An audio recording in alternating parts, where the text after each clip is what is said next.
In today's video, I am going to teach you how to design an interactive button in Figma. Begin by opening your design in Figma. Type the text you want on the button, then select that text and press Shift+A. This wraps the text in an auto layout frame, which instantly gives your button structure that responds to its contents. With the new frame selected, add a fill color in the right-hand panel to define the button's background. Set a corner radius to round the edges and adjust the padding so T here is comfortable space around the text. Padding determines the clickable area and helps the button look balanced.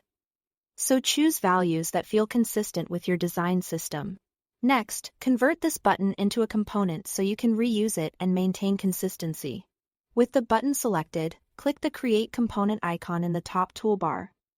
Or use the shortcut Ctrl+Alt+K on Windows or CMD+Option+K on Mac. You now have a master component that will keep all its instances in sync as you iterate. To prepare the hover state, add a variant.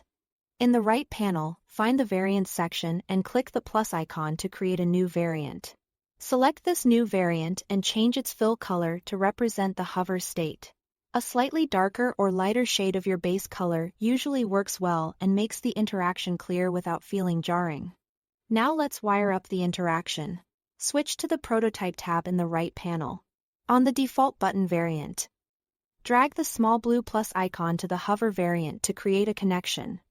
In the interaction details, set the trigger to while hovering. For the action, choose Change to.